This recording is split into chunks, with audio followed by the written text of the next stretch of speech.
आजकल आप सभी देख रहे हैं अखबारों में, मीडिया में हर रोज़ गोली चलने, धमकी देने या रंगदारी वसूलने की खबर जरूर पढ़ते होंगे। हरियाणा में बदमाशी का एक चलन सा बन गया है। नौबत तो यह तक आ गई है कि भाजपा पार्टी के एक स्थानीय नेता ने भरे मंच पर मंत्री के सामने इसका जिक्र किया और पूर्व मुख्यमंत्री चौधरी भूपेंद्र सिंह हुड्डा जी का जिक्र करते हुए कहा कि मंत्री साहब, आपको भी हुड्डा की तर्ज पर बदमाशों का एनकाउंटर कर देना चाहिए।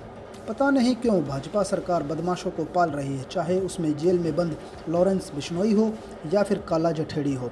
हरियाणा में आए दिन कोई न कोई घटना जरूर होती है।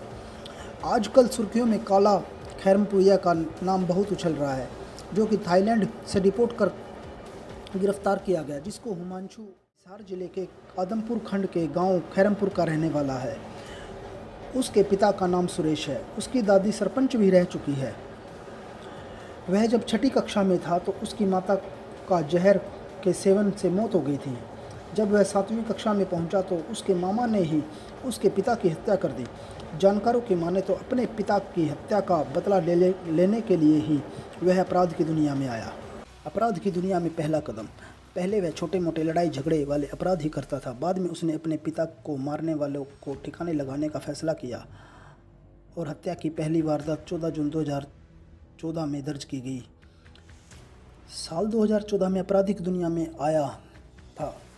इस पर डकैती, लूट, हत्या, रंगदारी और अवैध हथियार रखने के 15 FIR दर्ज है। उसमें 2015 में पुलिस स्टेशन भादरा जिला हनुमानगढ़ के क्षेत्र में की गई एक हत्या के लिए 2018 में कोर्ट ने उम्र कैद की सज़ा दी। 2022 तक सज़ा काटने के बाद पैरोल पर आकर ये फरार हो गया। गिरफ्तारी से बचते हुए हरियाणा और पड़ोसी राज्यों में अपनी आपराधिक गतिविधियों को बढ़ाता रहा। साल 2021 में फतेहाबाद जिले के थाना भकला के गांव दरोली में एक और हत्या करने के बाद काला को गिरफ्तार नहीं किया जा सका। इस हत्या के मामले में साल 2023 में कोर्ट ने उसे भगोड़ा घोषित कर दिया। 2 अलग अलग मामलों में इस पर 25-25 हज़ार रुपये का इनाम भी घोषित था। प्रमुख वारदातें जो पिछले दिनों की गई, जिसकी जिम्मेवारी काला खैरमपुरिया ने ली। दिसंबर 2023 में सोनीपत में एक गांव में सरपंच की हत्या। जनवरी 2024 में गोहाना के एक मशहूर मिठाई की दुकान पर गोलीबारी। मरुथल में एक ढाबे पर दिन दहाड़े हत्या। जून 2024 में दिल्ली के रजौरी गार्डन में एक बर्गर आउटलेट पर व्यक्ति की निर्मम हत्या। 24 जून 2024 को 3 नकाबपोश हमलावरों ने हरियाणा के हिसार जिले में महिंद्रा कार डीलरशिप के बाहर गोलीबारी की।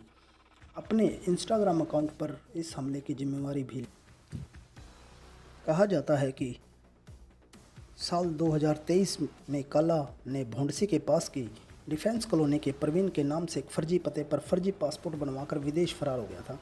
2023 की शुरुआत में काला विदेश भाग गया था। विदेश से ही रंगदारी के लिए कॉल करता और रुपए न मिलने पर दहशत फैलाने के लिए हत्या और गोलियां चलवाने की वारदात कराता। जांच शुरू हुई तो पता चला कि ये फर्जी दस्तावेजों के आधार पर नाम बदलकर पासपोर्ट बनवाकर विदेश भाग चुका है। गृह मंत्रालय की रिपोर्ट देखकर इसका पता लगाने की कार्रवाई शुरू हुई, जिसके में सामने आया कि ये फर्जी पासपोर्ट के आधार पर UAE, आर्मेनिया और थाईलैंड में अलग अलग स्थान समय पर छुपा हो रहा है।